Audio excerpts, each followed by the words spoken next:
Welcome to Running Up the Score. I'm Alex Kennedy. This is my show that airs every Tuesday and Friday at 6 p.m. Eastern Time. Today I'm joined by a special guest. He is a 16-year NBA veteran. He played 893 NBA games. The longevity is impressive. I know that.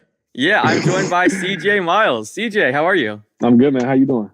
I'm doing great. I want to start with that, the longevity, because I've talked to players that have played, a decade plus in the NBA, and I always ask them, what are some of the keys to longevity in the NBA? Because, making the NBA is hard enough, but playing 16 years, there's very few guys that have played that long. Again, 893 games, if you count your playoff games too, that's really impressive. What do you think are some of the keys to kind of sticking in the NBA for that long? I would say the biggest thing is knowing yourself, like learning your body, right? I think that's something that, especially I came in at the end of like the old school era, so everything was pretty kind of like squat, bench press, pull up. Like it was like very routine, religious, Yeah. right? And I think the advancement in diet and exercises and knowing what guys needed and really being more specific is what really helped me change that part of my career, like to keep the longevity in sight, right? And that's the biggest thing is finding out what you need, the way you want to play, the strengths of that, how to take care of your body that way. That's the biggest thing. When you look at today's NBA, who are some teams or players that are impressing you so far this season? I love what my man Jamal Moses is doing in Orlando. I love what those guys, the energy, the way they're turning. Indiana's been great. Shout out to my people in Indiana. Those are probably the two most exciting ones for me, maybe because of some personal ties in it too, and I see it happening, but those two are the biggest one. And then obviously watching LeBron do what he's doing, right? Like Crazy. Especially like I think about, like we talk about my longevity, right? So he's 2003 and basically played all year round every year since he's been in the league, right? Like he's basically on the longest AAU circuit of all time. And for him to still be doing what he's doing and still got time to make movies, do commercials, like be at all these kids' stuff, like he's amazing at what he's doing.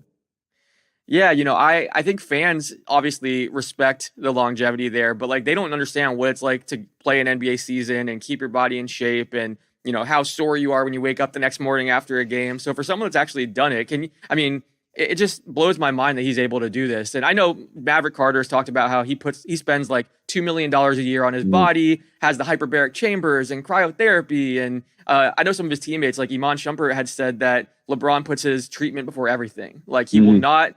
I've heard that too. Yeah, like that is the number one thing in his life. He will move everything in his schedule. Like that is the number one thing. But as someone that has played in the league and understands kind of just what it takes, the toll it takes on the body, are you just kind of blown away by what he's able to do? Yeah, but like, yes, and not surprised when you hear like what you just said, the type of things, right? Because I remember playing against Cleveland, and knowing guys on the team, and they'd be out talking in the hallway, and I'd be like, "Y'all been here for a minute?" He said, "Yeah, we waiting on Bron. Like Bron getting all this stuff done, right? Like he got to do what he got to do." And I thought that was like it just rang a bell, right? Like he was like, "Nah, we going." I heard him always say the main thing, keep the main thing, right? I think that's what I hear his people say is one of his biggest things.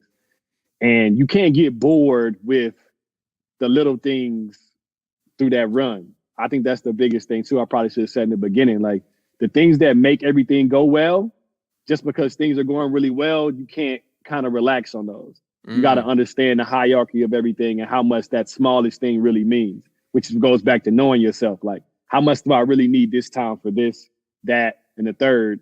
And how does it affect the career and my output? And I think that's what he figured out. He figured out, all right, we like the way we live. We like winning. I like everything that come with this. What makes that go? My body. So I'm going to put as much as I can into my body and everything else will fall into place. Yeah, I think what's interesting about those guys, LeBron, Kobe, like the complacency is normal. People feel complacent, especially when you've been doing something for a long time. LeBron could have retired a couple of years ago, and he goes down as one of the greatest players ever and has an incredible legacy. But to be still doing this and getting up for a random game in the middle of December, I think that's what's really interesting. Kobe's the same way. He didn't have to be showing up at the gym at 4 a.m, putting these crazy workouts in when he's one, arguably the best player in the league. What do you think? I think how rare is that, I guess, amongst NBA players, that kind of drive and then being able to kind of push off that complacency when you've already accomplished so much. I wouldn't even say rare for NBA players. It's rare in life, just in general, Yeah. right? I think that's why it's so hard to figure it out, right? People are looking for something because we tend to do a lot of things we don't like to do. So we get bored of them at some point. We want to move on. And the way the mind works, right? People want more and more and more and more. And I think the key to this is with anything that you love, you find a purpose and a why in it. I think he's found purpose and why he really does it. And it's not just about his love for playing basketball. Obviously, he loves basketball, but when you can combine all those things, it makes you want to play longer and more because it also feeds this and it feeds that. And then those things also go hand in hand with basketball. The example he's setting for his family, his kids, or just in general, people seeing that age is not a number, seeing that whatever you want to really focus on, you can do. I think that's what's really pushing him because he's seeing there's no pressure no more. He's in uncharted waters. Like, Yeah. what can you do? What can we say about him? Like, what, you know what I mean? What could you say to him now? So now it's fun for real because now I've done everything I thought I was going to do, what I wished I was going to do. So now I get to just play basketball until one day I roll over. It's like, you know what? My knee is a little swollen. I'm done. Yeah. And you just keep finding that new goal, like chasing the next championship or playing with his son. That's the exactly thing, right. The main thing now. He figures out a way to pour gasoline on the fire. Yeah, it's interesting. You were one of the few people that played against both Kobe and LeBron in the playoffs. What was that experience like? Do you have any stories from those series? Both of those guys obviously known as killers. What was that like for you? I mean, they the reason why all the good teams I was on never got those are the guys that put me out through my whole career, right? Yeah. All my good years in Utah, it was Kobe. All my good years after that, it was in Indiana and Toronto, it was Bron. Like literally, like those guys, I ran into those guys my whole career. And it just speaks to what we're talking about, longevity and the focus on what they want and how that bled over into the teams. Cause they had a lot of different teams, those guys too. And they still figured out a way to rally guys and get guys in a place. But I think Kobe, I learned early that it was nothing, like when Kobe missed shots, it wasn't because of me. Like that was my joke with that. It was something he did and he was going to figure it out. All I could do was just kind of be there, right? And then the one thing I always admired about LeBron's game is that he always seemed to be a step ahead. And if he wasn't, like if you threw something new at him, he figured out how to take 2 steps so he could be a step ahead again. Like he was always looking for the next. Like it was never, I didn't see a lot of plays playing against him where even if he turned it over, he took why he turned it over out of it and not, oh man, I turned it over. It's like, I turned it over because, and now I'm going to exploit it. Right. It was never a staying in that moment. And Kobe just didn't care. Kobe was like, I've worked harder than anybody could ever imagine. There's nothing with nobody there. So I don't need them to tell me now that I'm good. I know I was good because I got up at 4:00 in the morning and then worked out again at 8 and then worked out again at 2 and then worked out again at 6, right? Yeah. And it just speaks to their mindset. One of my favorite things earlier in my career was talking to like rookies after the first time they played Kobe. Like they would go into the game all excited, and then after the game, they would almost be like shell shocked and like not really know what just hit them. And that was always great. Like, you know, and it wasn't even just what he did in the court. Like there's mental games and stuff being played too, and he was always great at that. You mentioned this Pacers team. I want to get into them a little bit. They're 13-8, 5th best record in the Eastern Conference. We saw what they did in the in-season tournament. You know, making the championship game. This team is just so much fun to watch. I mean, they're the best offense in the NBA. I think they're still ranked number 1. Halliburton is just incredible. Scoring the ball. He's always been a great passer and like running the offense, but his scoring has taken a leap. This team, I mean, I think they're a legitimate playoff team. I think they can make noise in the playoffs. They're a ton of fun to watch. What are your takeaways from kind of what they've shown so far? I just love the energy they play with, right? Like they seem to be, and then you see the interviews and you see, obviously guys can say the right things, right? You know that it's a game, but when I see them and knowing Miles also and a couple other guys I've been around that's on that team, they seem very genuine about each other, about everybody trying to get better for this organization, for us as a unit, not so much just because we want more clicks on whatever, or I want more money or more. It doesn't seem. It seems very much geared to them understanding that the totality of this thing will help everybody.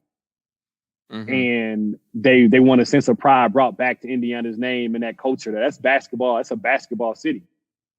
Like Yeah. that Indiana's a part of basketball's culture's roots, right? Like Indiana's a part of the origin story of this thing almost when you think about it. And I think they understand that. And having a guy like Miles who's been there for an amount of years, he's been there, who's kind of been on some of the good teams, because he was drafted when I was there. So he's been there now. Yeah. And he understands what can be done and how much that city loves basketball.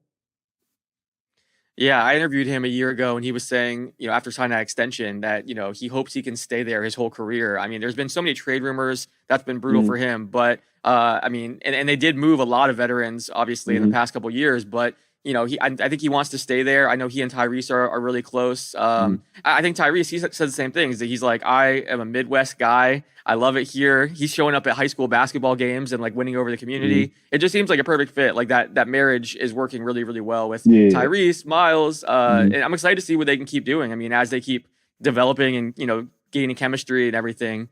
I was happy I for ask, Obi too. Oh, go ahead. Oh yeah, he's too. Just he's getting been a awesome. new revamp, getting a new I think some guys just need that. It's just time for a move. I had a similar situation early in my career going from Utah to Cleveland and then to Indiana. It wasn't anything about nobody's necessarily wrong. It's just time for something new, right? It's just not working. Right. And that's fine. And we tend to throw guys' careers away or fire coaches or write coaches off, right? Don't hire them again because the situation didn't work. Sometimes people need new voices and new things. It's just that simple. Yeah, the change of scenery has really worked out for him. And you're right, a lot of players, sometimes that's what they need. I want to ask about this Raptors team. You mentioned, you played in Toronto as well. Scotty Barnes has taken a big step forward, and he's been, impressive this season. His development's been really fun to watch. But this team right now, they're 9-14 outside the playoff picture in the East. There have been a lot of rumors about, could we see Siakam traded, OG?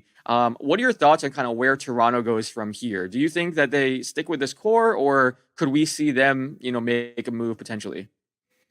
It's a tough space, right? Because those guys, they're not older guys. They seem older than they are because they've been there, and so much has happened in like 4 years in Toronto, right? Yeah. It's been like a decade in 4 years from going from. So think about it. I got there in 2018, right?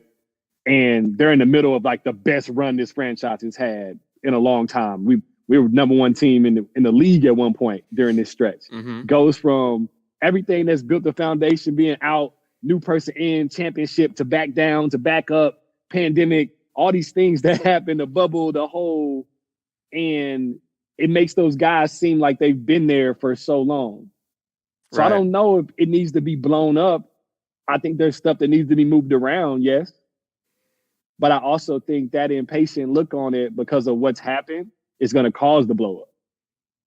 I think because they did one blow up and they won a championship right away, I think it can kind of get you antsy. Yeah. And it might turn into a young player. It might just be time for, like we just talked about. I don't think OG is going anywhere. I don't think Scotty's going anywhere. It's hard to see Pascal going anywhere. But I think a lot of the rest of it is real. I think Jakob Poeltl is a pretty good, you don't find too many guys that do what he does. So I think it's just a lot of movement that might have to happen just based off the fact that they don't shoot the ball well. And Project 6ix9ine might be coming to an end, right? All these tall, long guys, it might need to go get some skill guys, like some specific skill guys. Yeah, it's interesting because all of these guys, you look at Pascal, Scotty, OG, Jakob Poeltl, like all these guys have a ton of value league wide. Like if they were to be available on the trade market tomorrow, they would fetch a haul, each guy. Whatever they want. When you put them together, exactly. Like, and I know that's part of the reason why I think we haven't seen OG and Pascal traded, because the asking price has been so high. It's been, we want 3-4 first round picks. We want a crazy return, understandably, because the guys are super talented. But then just when you look, they're great as like individual trade chips, but then when you put them together, it just hasn't worked the way that you would expect from guys that are this talented. So yeah, you're right. I mean, maybe it is the skill isn't there. The complementary pieces aren't there. It hasn't really worked as a group. So I'm very curious to see what they do at the trade deadline. I think right now, when you look at that roster, right, if you're gonna go from ground zero, you obviously pick Scotty because he's got the biggest potential to build around as far as being like a superstar that can do everything for a team. Then you go down the list, you get to OG. OG is the perfect he's the perfect Robin to a Batman. That's what OG can be. The defender, he shot the ball extremely well the last couple of years. He's showing that. He's posting them. That he's got all these things. He's still got space to develop. Now, the tricky part is Pascal and Scotty are now in the same space almost. Yeah. Not to take away from what Pascal's done, but just where they're playing right now, for Scotty to be everything he needs to be, or for Pascal to be who he's been, it's going to be hard for them together. Because now Scotty's becoming a ball handler, running pick and rolls, doing all these things, right? He's providing all these things. And to be that, then you got Pascal, who's been who he's been for 3 years now, a bucket, playmaker. He's been handling the ball some. He's been doing all these things, been carrying. And now you wonder, there might have to be a pivot. Right. So one of those guys can get us what we need to make the pivot, right? Like Pascal can get you and Scotty can get you. And OG can if you want. But I think OG is the one piece that no matter who's there, his role is what it is. Right. He's not affected by too many other things. Yeah, that's a good breakdown. I think Siakam's an interesting one. I know there have been rumors like Indiana actually has come up as a possibility that they've been looking and making calls. There are a lot of teams I think that would show interest in Siakam. Indiana is interesting because Indiana does not have a guy that you like, here, go get that bucket for me right now, right? Halliburton is doing that in pick and roll and stuff, but I mean like a wing or a 3-4, like a scorer. Right. You got guys that they're playing with so much pace and they share the ball well. There's going to come to some times, though, you're going to need somebody to put that cape on where it's not Halliburton shoot from 35 feet. Like especially in the playoffs. Shots. Exactly, right? Because the playoffs, everybody scouted. We know all your sets. We doing this, we doing that. Every game is a series, essentially. Yeah. So every game is going to look different. So you need some guys who, when everything's taken away, who can just literally just go get it. You need one of those guys. And you got a couple. You got Halliburton that could do it from the point guard position. Having a wing that could do it and then you got Buddy who's a threat, but Buddies can be limited by scouting too. Mm-hmm.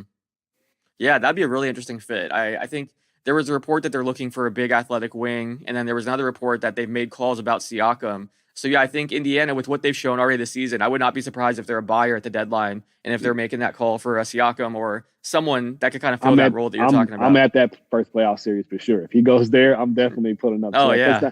Even in my mind, now you think about a lineup of Miles, Obi, Pascal, Buddy, and Halliburton, right? Think about what that could be. It's still playing with the pace because they all run, capable of making shots. You got a dead-eye shooter. Exactly. You got everything you need. Pascal and Obi can defend. Miles already protects the rim like a monster. Yeah. Like, you know what I mean? Like, I like that a lot. That's a crazy lineup. That is and the bench has been fantastic for them, too. They're playing hard. They bring energy. Like, they got a shot.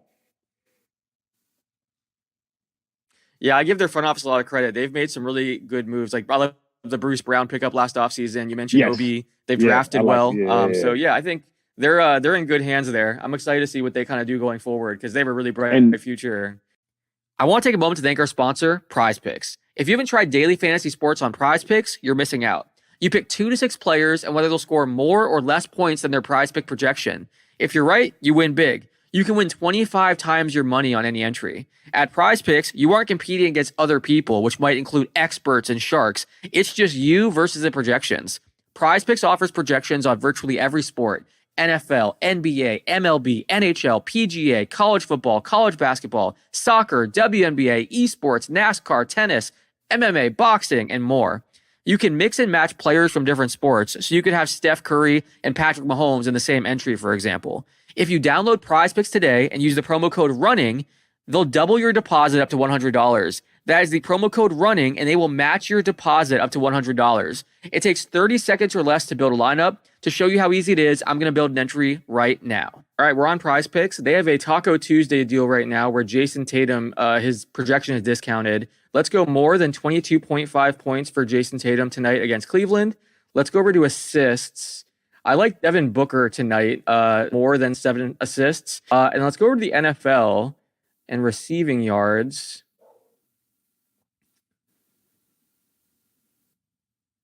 I'm gonna go Drake London more than 52.5 receiving yards. He just went off against my Tampa Bay Buccaneers. I think he'll have another big game against the Panthers. Let's go $20 entry. We're good to go. We are entered. Thank you to Prize Picks for sponsoring this episode. Use the promo code RUNNING and they will double your first deposit. That is the promo code RUNNING. Let's get back to the interview with CJ. I want to ask you about your experience with the G League Ignite because you were around Scoot Henderson and a number of those guys that have now gone on to the NBA and had success. Scoot was obviously so young. It's crazy what he did in the G League at like 17 years old. The fact that he's playing against grown men and just, dominating out there at times. What was that experience like for you? And what do you think of the Ignite as kind of a developmental team for these top prospects? You obviously saw behind the scenes what they were able to learn and just how much they kind of benefited from being there. What are your thoughts on the Ignite kind of as an experiment? I like it. I think it's really cool because it allows this space that's nowhere else, right? You got former players coaching. You got like myself and Amir Johnson. I was there with Amir Johnson. We were two guys that came out of high school, so who know what these guys feel like at their age. There's not guys like us left, really. So you get to be exposed with somebody who's, like we talked about, who's done it the way you're doing it as far as age and the things that come with that. Then you got Pooh Jeter on the other side, who's been around forever and has done every type of route. And just in case it's not the NBA, it's overseas, it's China, it's this, it's that. You got guys that this melting pot of just wisdom and knowledge and opportunity. At the same time, while preparing you for the NBA lifestyle too, for these guys who are obviously like Scoot, who's going to be lottery and things like that.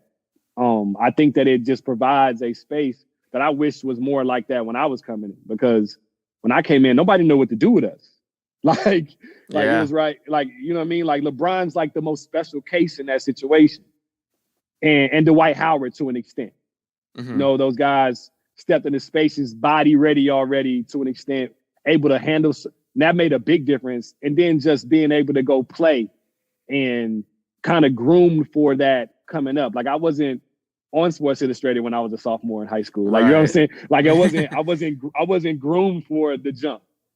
And I think having those guys having that space means a lot.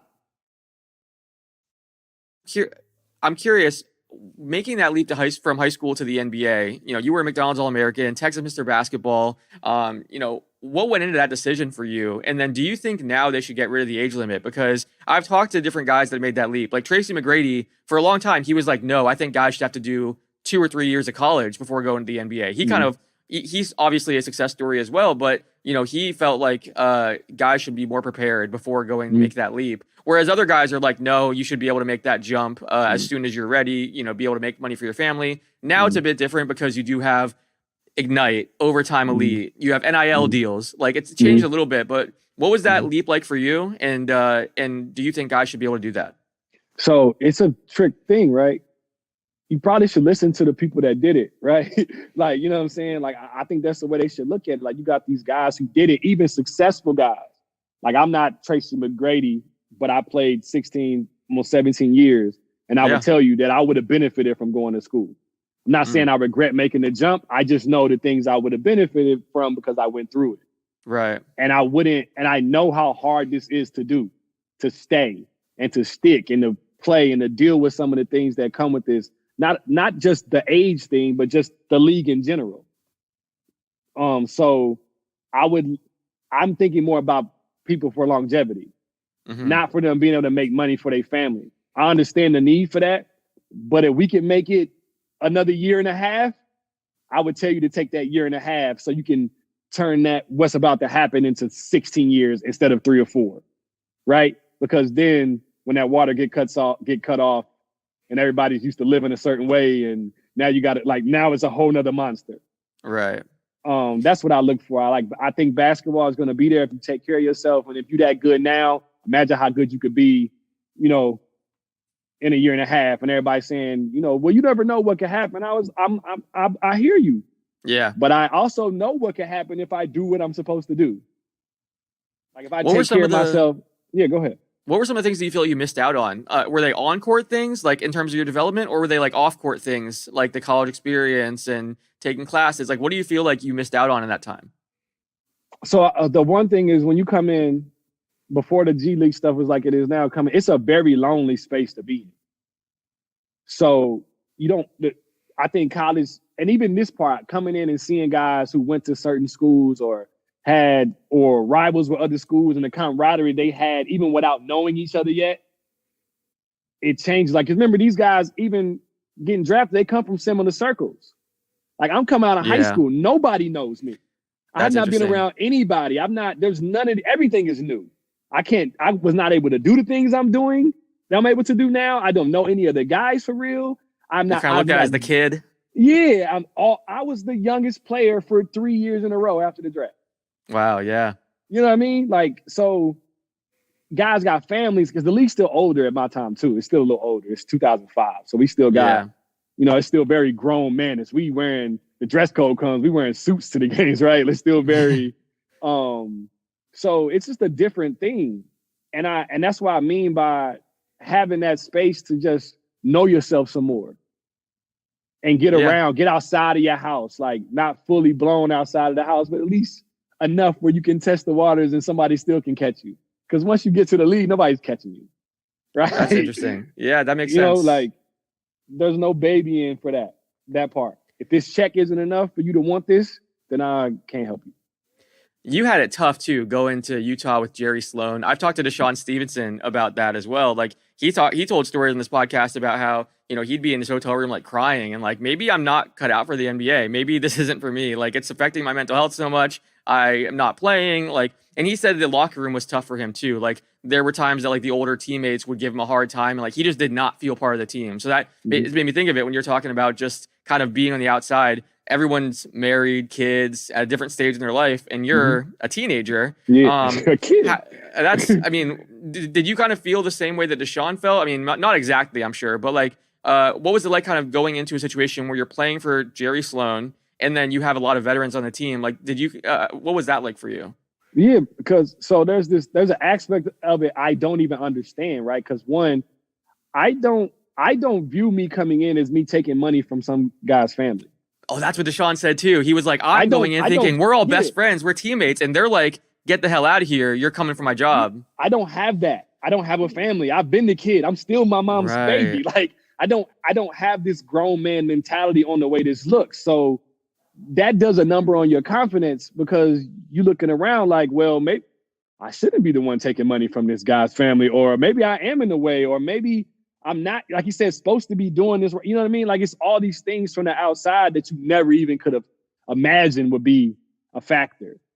And going to a place where the coach also has verbally said millions of times that he does not really like young players. So then you go be the youngest player in the franchise's history. And imagine how that goes. Right? Right. Someone was messing with Jerry Sloan, drafting all these high school kids. Like, what were they doing? They were trying to get him upset. And everybody knows that he don't like young players, and everybody talks about it all the time. Asking you about it, I'm sure. And every time you don't play, you start to form this thought of like, it's just because I'm young, you're not giving me this fair. So now you fighting with yourself, them, and then it's an imaginary war, right? Yeah. That's happening all the time. And it's hard to even explain, but like you said, it's just this lonely space sometimes. And guys were good to me. Don't get me wrong; they were great guys. They were great. Like I wasn't being like treated terribly. It's just the space. It's just a line that's there that you just can't cross. I don't understand how to. Right.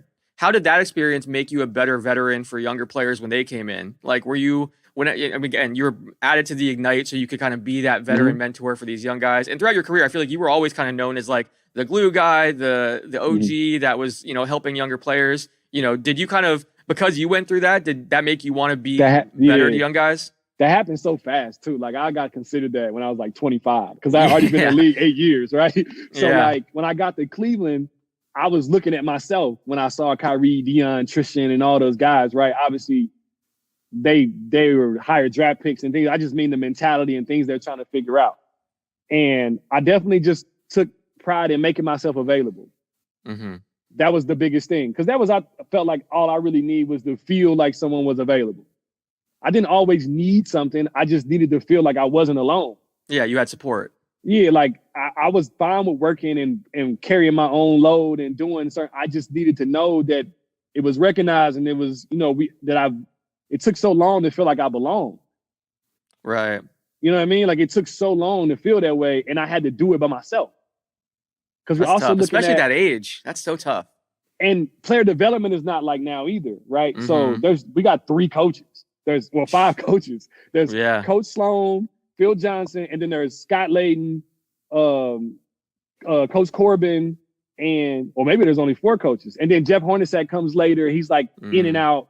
But there's not a space for me. There's nowhere for me to go. Like now we got 13, 14 coaches on the bench. Every young guy's got somebody they can go to when they're not playing, they can work with, they can do this. We didn't have that. Like, yeah, it's interesting. It's unheard of at that time. I didn't see that until I got to Cleveland 7 years in. That's very interesting. I'm curious, what are your thoughts on what we've seen from Scoot this season? Because, I think there's a lot of talk about Wemby and Chet and those guys, and he had the injury. I think he's shown flashes. He's looked really good at times, and obviously it's still very, very early. What are your thoughts on kind of what he's shown and then just his upside long-term, like his long-term potential? From being around him, the way he works and then the way he approaches and his understanding of what he wants to be and what he wants to do, I am not worried about him at all. Yeah, I think he's gonna be okay. He's got so much skill. He's got so much, obviously, like athleticism alone puts him in a certain place. Because this is a kid that's built and moving like that right now. Like he's not even really fully who he's gonna be. And I think now it's just about, they talk about the game slowing down, which only comes from reps. Because the G League is a great start, but it's still not the NBA, right? Like it's still not, like it's still a step up talent level, right? There's one of the things we always say, and it's not offensive to people in the G League, but when you look around, you can tell why guys in the G League, right? When you've been around, especially coming from somebody that played that long and come down, we can watch some games. I'd be like, oh, he's only a corner jump shot away from being on somebody's roster. Yeah, like you can see it so quickly. So like watching him, it was just about reps and understanding. There was no lacks. Like obviously he'll become a better shooter. Obviously he'll become better defense, but that comes from reps. Yeah, I think you're right.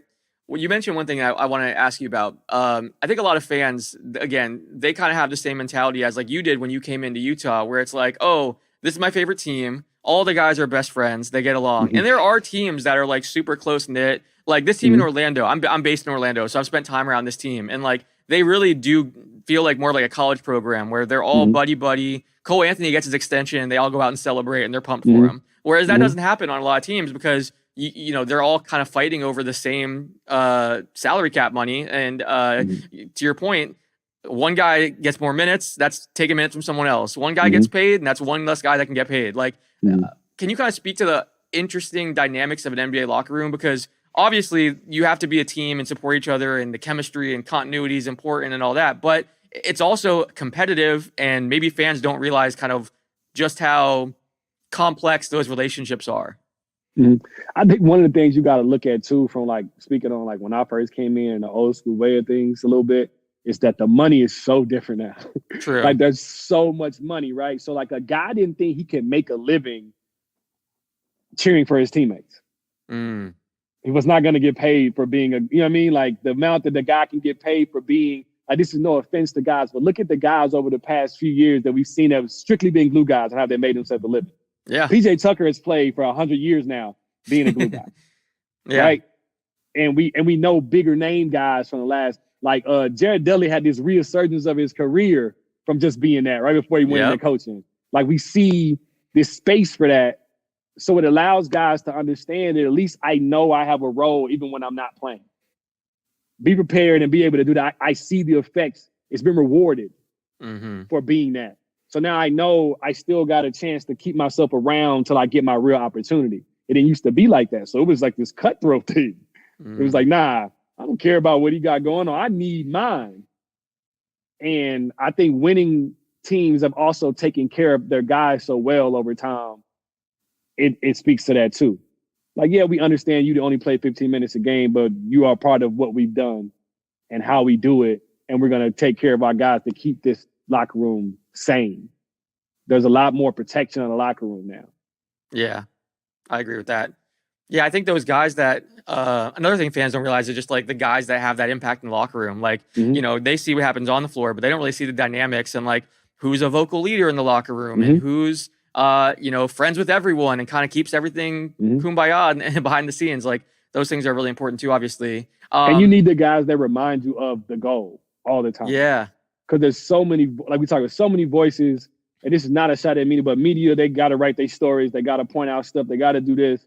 And guys are going to get singled out because if they're a higher paid guy or a bigger name guy, and he's going to try to take this load on himself because he needs to get them off him. And then you got younger guys who like, I need to go score 30 so I can get more minutes. And it's Right. like, it doesn't have to happen as fast. It doesn't have to happen the way when you watch sports, like everything is under a magnifying glass from the other side.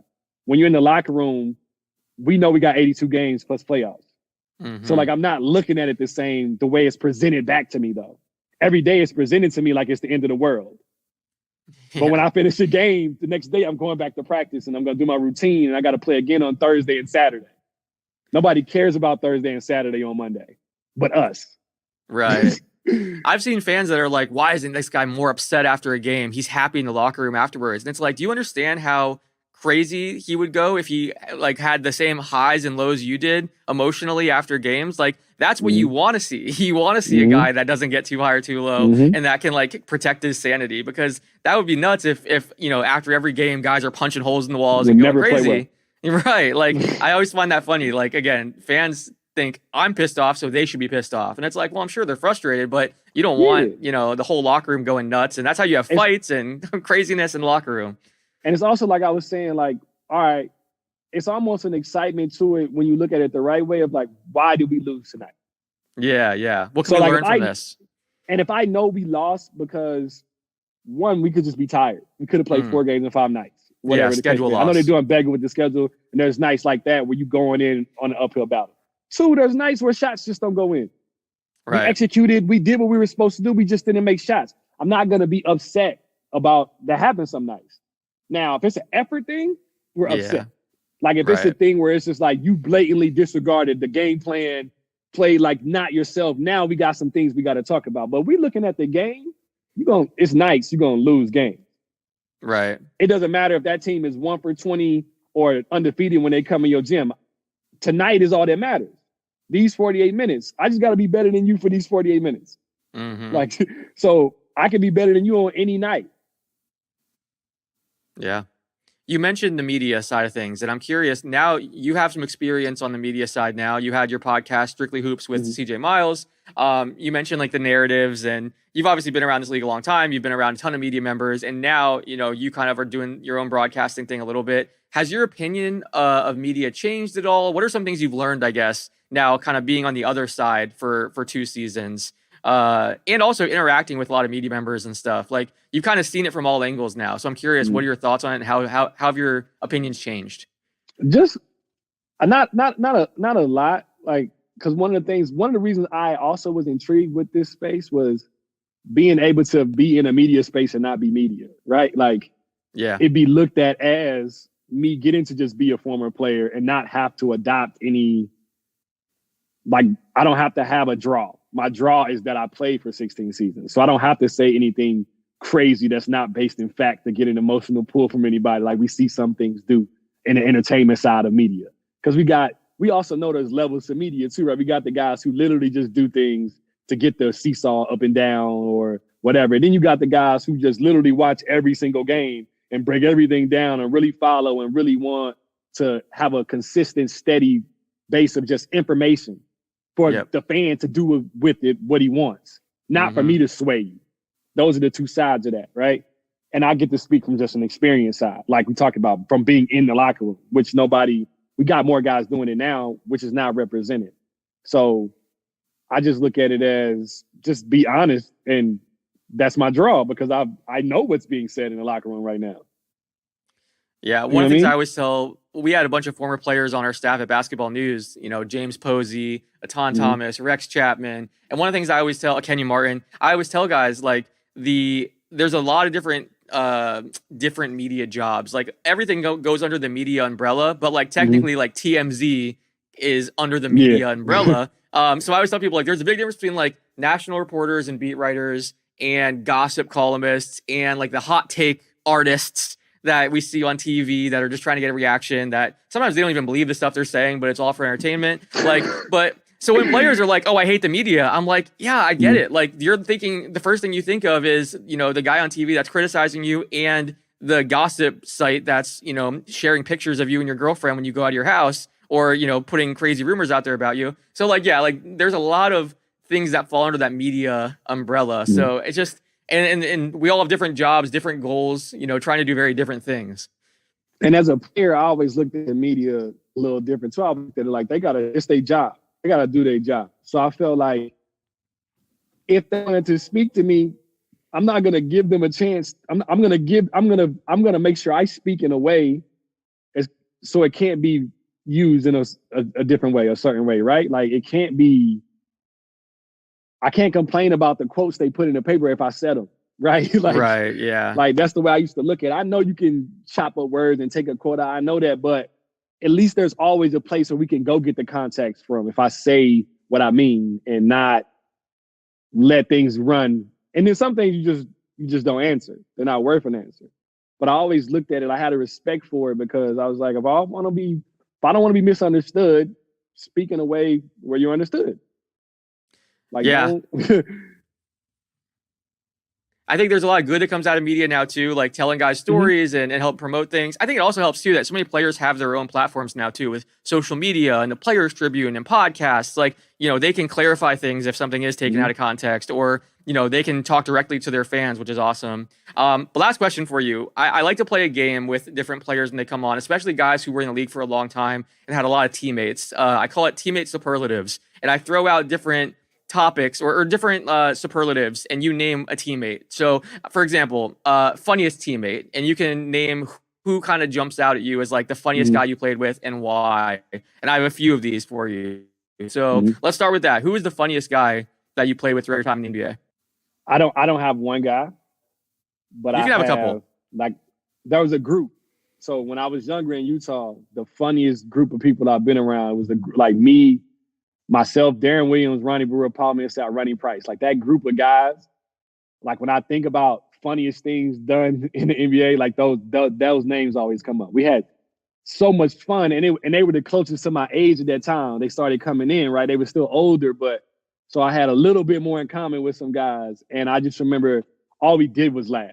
Like no matter what was going on, I remember us having, and that led to the base of that team being really good. Yeah. That always translates over usually, that chemistry and stuff. Who is your most underrated teammates? Most underrated. Paul Millsap goes on that list. I think he grew when people started to really see it, but he still goes on that list as being super, super, super talented, right? Like being so good. And I still don't think people understood how much it was. And then if I had one more guy. I still look at Pascal in a certain way because I think you really got to look at where he started and what he turned into. I think it's got to be understood how good he's become and how good and the amount of work it took to do what he did. Those are good ones. Hardest working teammates. Hardest working teammates. I got to go with Pascal again because of what we're talking about. And then at the same time, being with Kyrie, I know the way Kyrie works. And then in Indiana, I saw PG come back from a broken leg in the same year. So that's a good one. That doesn't tell you what working hard is. I don't really know. That was crazy. Best leader. One of my favorites was David West. Oh yeah. David West was one of my favorites for sure. And then Kyle Lowry. Those are good ones. Smartest teammate. Earl Watson. That's good. Earl Watson. That. I learned so much from Earl Watson, and he didn't even talk a lot. That's what's even crazy. But I learned so much from him, and he did a lot for me. My last part of my time in Utah, like he helped me a lot, and I just remember him and Derek Fisher. was another guy who did a lot to change me a lot. Yeah, but Earl Watson for sure. And then we got 2 more. Biggest trash talker. Biggest trash talker on my team. David West still. I'm still with David West on that one. And then last one, most fun to party with. Most fun to party with.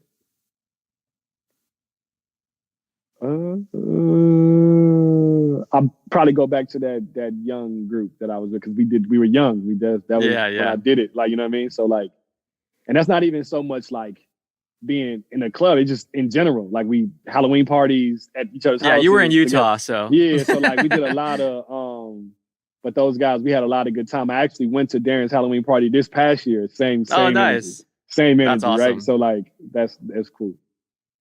Well, this has been awesome, man. I could pick your brain for hours and talk basketball with you. It's been so much fun. Thank you so much for your time. I appreciate it. Yeah, man. Thank you for reaching out, man. Thank you for having me.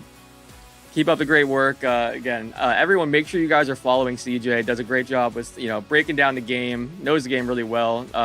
Definitely check him out and listen to his podcast. And if you guys want to hear more episodes of this show, you can listen every Tuesday and Friday at 6 p.m. Eastern time. You can watch on Twitter, YouTube, Apple Podcasts, Spotify. Definitely check it out. And until next time, thanks for watching.